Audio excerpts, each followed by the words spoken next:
Buenas noches, ¿se oye bien? Muchísimas gracias por vuestra paciencia. Realmente hemos tenido unos cuantos dificultades técnicas en preparar todo. Le damos las gracias a todos ustedes por estar aquí presentes. Le damos las gracias también a la audiencia virtual que lo estamos transmitiendo en vivo por Facebook y retransmitido por Twitter. Le doy las gracias a los panelistas que los voy a presentar en unos minutos y a todos los amigos de los medios de comunicación, los medios sociales que nos ayudaron ofreciéndonos espacios para poder promover este evento, a la Biblioteca Pública de West State Regional, y le agradecemos siempre a nuestro comisionado Javier Soto por todo su apoyo, a José Tarano, el productor técnico de Patria de Martí, que hace posible todo lo que nosotros podemos poner en los medios y la filmación y todo eso, y sobre todo gracias a Dios por hacerlo todo posible. Como ustedes saben, este domingo hay elecciones en la Argentina. Yo creo que los eventos en otras partes de América Latina nos están alertando de la gran amenaza y toda la tormenta que se avecina y la importancia en las elecciones y que los resultados sean favorables en la Argentina. Por eso escogimos este tema hoy. Y este evento, de nuevo, que patrocina Patria de Martí Alianza Democrática, es parte de un ciclo de conferencias que precisamente se hacen con el intento de promover una concienciación democrática, porque sociedades libres no ocurren, no se mantienen si no hay una vanguardia ciudadana de una sociedad que esté dispuesta a defender la libertad, la democracia y no se deje engañar por demagogia. Yo voy a hacer una leve introducción de la guerra del comunismo por el poder en Argentina. De nuevo, no es posible en los 15 minutos que tengo que hacer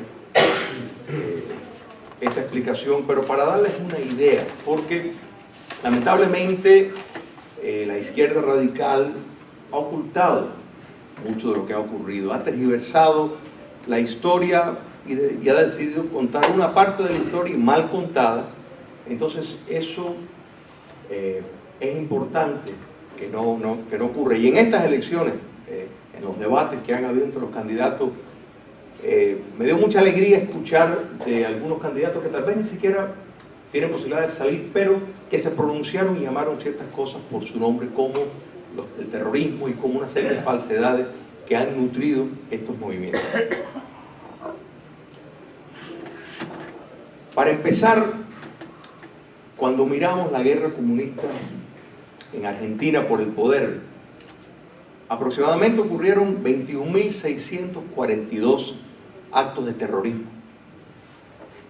52% de ellos fue en democracia, o sea, bajo periodos donde había un gobernante democráticamente electo. 1.748 secuestros, 1.501 asesinatos, 70% de ellos ocurridos en democracia. Algunos de los nombres de los cuerpos subversivos incluyen Fuerzas Armadas Peronistas, Fuerzas Armadas Revolucionarias, Acción Revolucionaria Peronista, Movimiento de Sacerdotes por el Tercer Mundo, Ejército Revolucionario del Pueblo, Juventud Peronista, de la cual pertenecía Néstor Kirchner, que es un desprendimiento de este último, los Montoneros. Hubo 6 amnistías vergonzosas que dejaron libre a terroristas marxistas que habían sido condenados en procesos democráticamente válidos y sin embargo fueron dejados en libertad. La mayor parte de ellos retomaron las armas en menos de 6 meses para ir a la lucha por el poder político comunista. Cuba comunista ha tenido un papel fundamental en toda la subversión en América Latina, y Argentina no escapó ese radar. Una figura tenebrosa llamado John Walker Cook, que no es americano, es argentino, desde el año 55, cuando Perón fue sacado del poder, pues tomó ya la posición de intentar lo que es una guerra rural. Al final fue capturado, fue amnistiado y fue a parar a Cuba, donde recibió amplio entrenamiento en subversión, y posteriormente regresó a Argentina a imitar la noción de los focos y de promover esa subversión. Hubo numerosas fases en la guerra comunista por el poder. La fase de guerrillera en el sentido rural ocurrió empezó en 1956 y se extendió básicamente hasta el año 68, aunque hubo focos que quedaron hasta la década de los 70.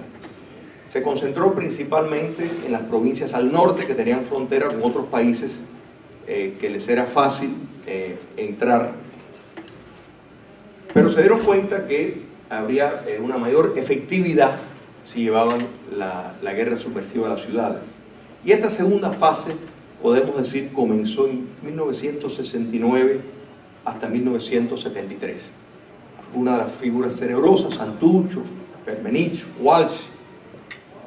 Y hubo una respuesta democrática a este asedio contra el Estado argentino. Y eso fue la Cámara Federal en lo penal. Fue, en efecto,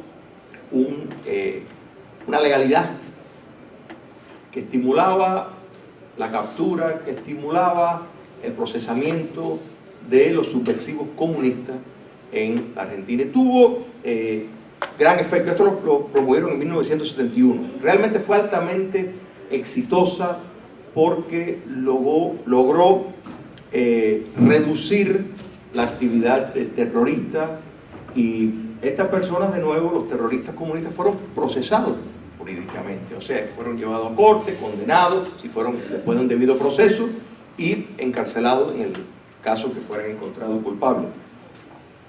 La tercera parte fue en sí una ofensiva, una cierta reversión en esa guerra contra el comunismo. Esta tercera ofensiva ocurrió, podemos decir, de 1973 al 75, y tiene un nombre y apellido. En el 73 hubo una de las mayores leyes de amnistía por el presidente electo Cámpora, que al poco tiempo, pues, y no me voy a extender mucho porque yo no quiero entrar en los terrenos de los que van a hablar los panelistas, pues Cámpora realmente estaba haciendo el papel de Perón, pero en esa ley de amnistía fue sumamente frustrante porque fue un gran número de subversivos que, después de ser capturados, procesados, en el cual dieron su vida policías, oficiales de las Fuerzas Armadas, quedaron en plena libertad. Y hago insistencia de esto de amnistía porque a la hora de emitir un juicio moral acerca de lo que fue una respuesta que tuvo éxito en el campo de batalla, sin embargo, en el campo psicológico, en el campo cultural, pues no ha tenido esa misma suerte. Hay que mantener en perspectiva lo que significa ser un oficial de la Fuerza Armada, de la policía, que se arriesga su vida para mantener el orden, para salvar el país, enfrentando el terrorismo, y que después estos terroristas sean soltados para volver otra vez a unirse a la fuerza. La cuarta fase fue probablemente la más exitosa en el sentido de poner fin a la subversión.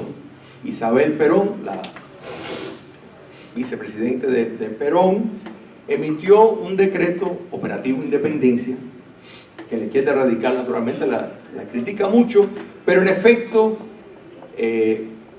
promovió una amplitud a las fuerzas públicas para que aniquilaran la subversión que en efecto ya para estas alturas estamos hablando que cada 5 horas había un acto terrorista de algún tipo u otro. La quinta fase de esta guerra adquirió características completamente diferentes. Y esto ocurrió desde 1980 hasta el 2003. Esta fue la fase de la victimización como arma,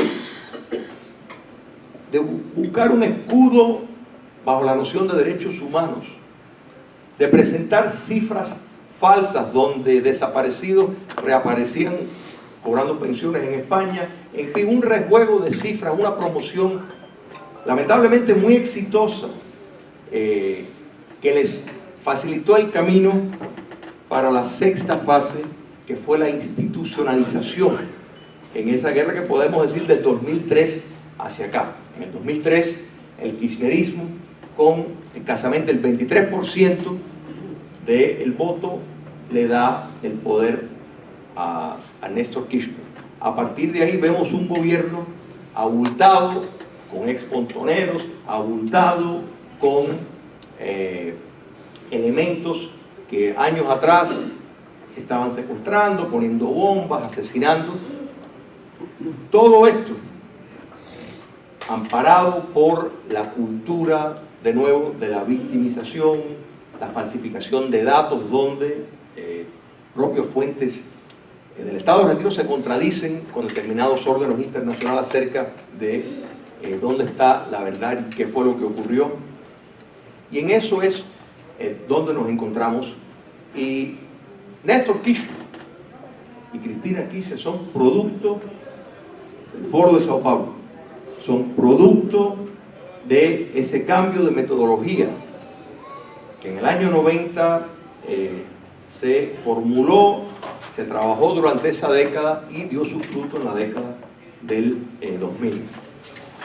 Quiero nombrar, y de nuevo, son tantas víctimas, pero es importante nombrar 3 simplemente para tener una idea. El coronel argentino del Valle Larregüe era subdirector de la fábrica militar de armas.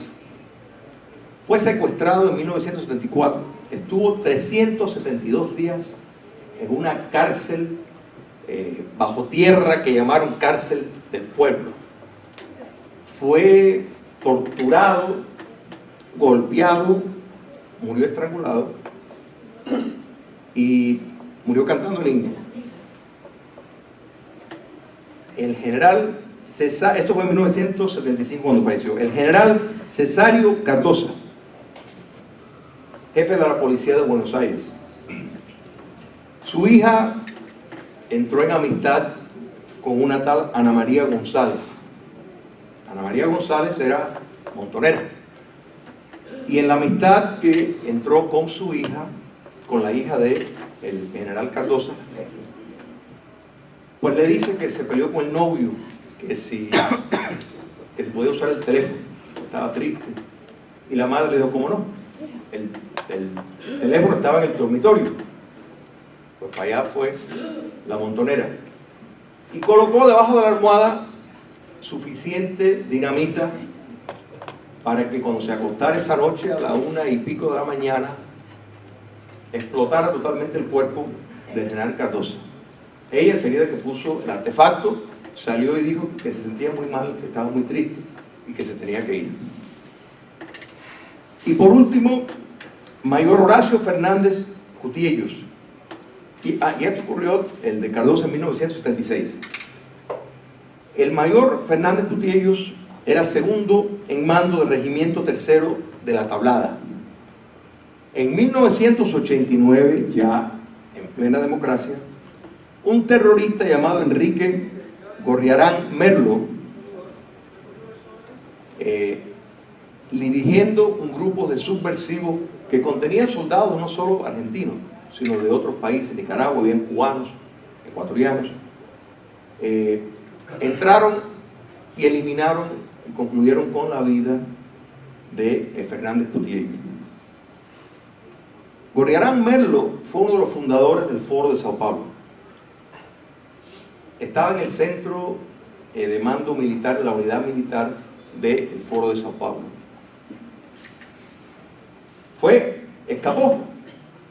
Escapó después de ese ataque terrorista.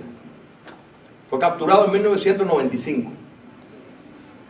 Eduardo Duhalde le dio amnistía en el 2003, de la cual murió tranquilo en Argentina, sin rendir cuentas de su larga trayectoria de actos terroristas. Para concluir, es fundamental y quiera Dios que el pueblo argentino vote correctamente. Argentina pues tiene un sistema que existe una segunda vuelta. Si obtienen, tiene que obtener el 45% o el 40% con una distancia de 10 puntos con el segundo en línea. Si no, tienen que ir a una segunda vuelta. Quiera Dios que no caigan las garras del comunismo, porque desde hace tiempo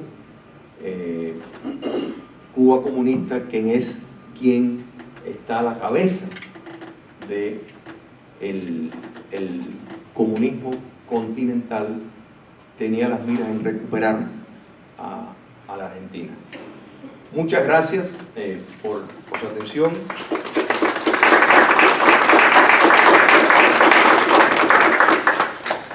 Y les quise dar esta leve introducción porque yo sé que ellos, Norberto y tal vez otros argentinos que estén acá, pues han escuchado muchas de estas cosas y lo conocen. Sin embargo, muchos de estos hechos no parecería que hubieran ocurrido. O sea, todo parece que